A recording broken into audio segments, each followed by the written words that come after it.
action? What more could a gamer want? Today we'll take a look at Red Steel 2. Welcome back. This is day 3 of the E3 Expo, ladies and gentlemen. We are in the final stretch.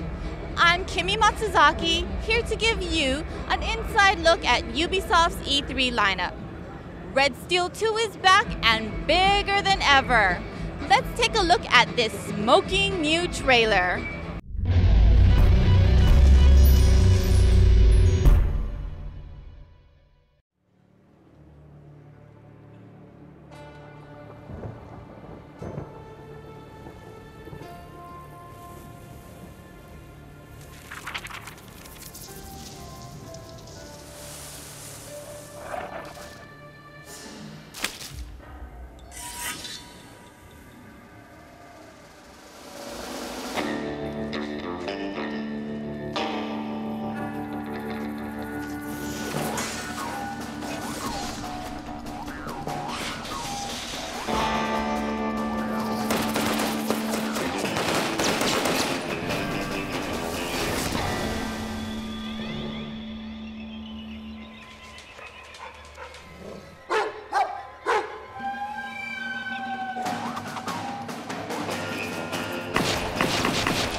Joining me now to talk about Red Steel 2 is the debonair Jason Vandenberg, Creative Director. Thank you for joining me, Jason. Thank you very much. Glad to be here. So tell me, what are your ambitions with this project? Well, when we started talking about Red Steel 2 and really what we could do when we had the Wii MotionPlus, for me, I kept coming back to being a kid in the backyard, you know, where you pick up a stick and you're like hitting bushes and trees, and I'd fight with my little brother, you know, we would do this sort of thing. And that, I remember just that feeling that having something in your hand and whack, whack, that just hitting things is fun, right? That core idea, it seemed like we could really bring that into the game with the Wii MotionPlus for the first time, and see where we could take the franchise around this sort of sword and gun gameplay. And I'm sure you all know what Jason is talking about. Ever since we first heard about the Nintendo Wii, that was the perfect match that we dreamed, the Wii and sword fighting. But now, the new thing that we're all talking about is, of course, Wii MotionPlus. If I'm going to be playing Red Steel 2, will I need to use Wii MotionPlus? Is it going to be exclusive to that? Yes, absolutely. So we've found that our game is very quick and responsive. It's first person, and that sort of experience of wham, wham, wham. We have found that you really need that Wii MotionPlus to do it, which I think is why you haven't seen that kind of a game on the Wii until now. We're Wii MotionPlus exclusive. We're going to be bundled with the Wii MotionPlus at launch, which is pretty exciting. We want to be the best reason for gamers to have the Wii MotionPlus on the Wii. I mean, really, it's a great experience. If you love sword fighting, we want to make it worth your while and money, yeah? Of course. And of course, anyone can just pick up the Wii remote and slash, but is this a gamer's game? Are you focusing on gamers? Well, you know, we really wanted to set out to make a game that core experience, that hitting object, just wham, wham, that fantasy of sword fighting. I really think that that's something that everyone can embrace. But you can see from what we're doing here and from the demo on the floor, it really is a gamer's game. You know, we're going to be developing a variety of different difficulty levels so that beginning players can have a great time with it, but if you have the skill, you know, if you understand the way combo systems work and you have the physical dexterity to turn the blade in the proper direction and control the direction of your parry, we're going to call on you to play a little bit more intensely. But if you beat the game on Ninja, that's going to be, I think, an achievement. That's the goal. It's going to be that feeling of accomplishment. I'm the elite sword master. That's right. I'm a ninja. Yes. With the Wii MotionPlus coming out, I'm sure we're going to see loads of games that are going to utilize this. Tell us, how is Red Steel 2 going to be special? Oh, well, so we have a lot of advantages, actually. We have a lot of experience with the mechanics, sort of the style of gameplay, and we're bringing that experience from the first game and carrying it forward into the second game. We've been working on the Wii since its inception, and it's a launch team, so that's really exciting. Of course, the second thing is that we have sword and gun gameplay. The Red Steel 1 has always been a mix of both, and this game will be no different. And in fact, in this game, you can use your sword and your gun at any time. This actually was one of the main features that people requested after Red Steel 1. We've had a lot of feedback from people over the years about what they wanted in this sort of experience, and so it's been really a great dialogue. So. And then, of course, last but certainly not least, we've created a look that many people have been talking about as one of the best-looking games they've seen on the Wii. We're very, very proud of what we can do on the Wii with our lighting, with our textures and look, our characters. It's really a beautiful game. So I think all of those things together make a really great package, and will keep us sort of pushing out in the lead, I hope. I think you missed the feedback in the forum where I'd make a great character. Yeah. Yes, absolutely. Oh look, it's Roman. Hey, come join us. Hey. Look what I found for you, Jason. Oh, Your old thank katanas. you so much. You know, Ladies and gentlemen, lead game designer Roman Campos. So now, Jason, I like you, so I didn't want to bring up this question, but since Roman's here, I'll give him the tough question.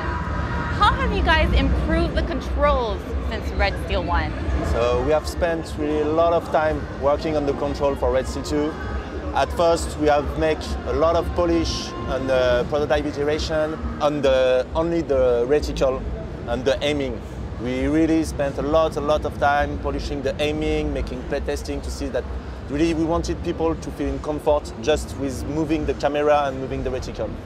And then we had another big phase because with the Wii MotionPlus, we asked the player really to make big swings, and so that may cause problem with the camera control. So we really spent a lot of time tweaking the lock mechanic, and again making a lot of playtesting, so we are sure that player really feels in comfort, understand what they are doing, and so far it's working really great. Great, can't wait to play it. One last question. actually, we've got to go, but you can go to redsteel2.com as of now and post your questions there. The dev team is going to be is delighted to take your questions, and we'll be posting the answers back to the website. Come to the website and start the conversation. We're excited to have you there. Okay, I guess it'll do for now. Next up, let's head back to the Paris studio and find out a little bit about our favorite cowboy ninja.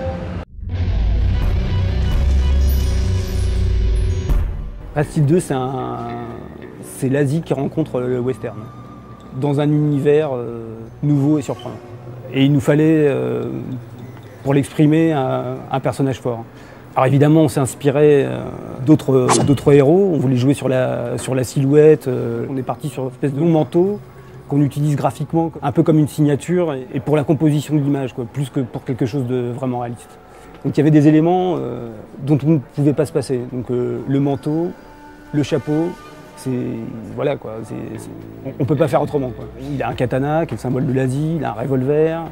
Sur le gun, on va retrouver des éléments asiatiques comme des gravures de dragons. Sur le katana, on va retrouver l'aigle. À la fois, c'est le symbole de l'Amérique, mais aussi des Native Americans, des Indiens qui se retrouvent là-dedans et qui est mélangé sur l'arme japonaise. Donc on essaie vraiment de faire ce mix-là.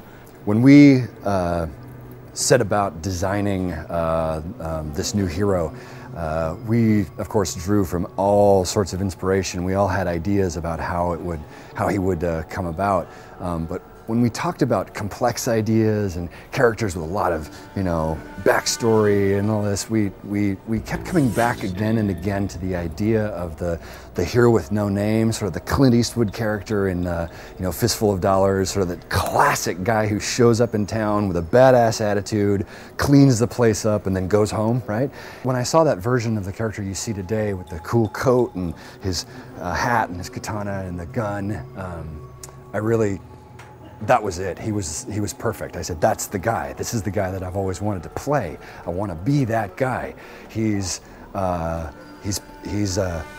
perfect mix of East and West. He's a samurai. He's got the samurai katana in one hand, and he's got his revolver. He's a gunslinger in the other hand. And when I see that guy, I want to be him. I want to play as him. I want to get in there and be able to do the things that guy does.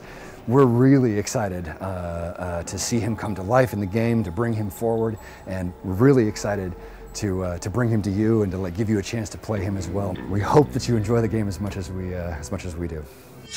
We've been talking a lot about the Wii MotionPlus, but let's head over there to the show floor to see how it looks in action.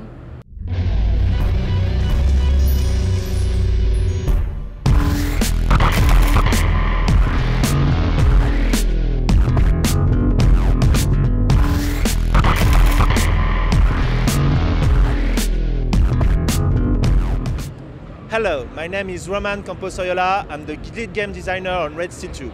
Today, we are going to showcase you the usage of the Wii MotionPlus on Red Steel 2. Let me introduce you Olivier Blin, which is the international product manager on Red Steel 2, and he's going to make the demo, and I will explain you what he's doing.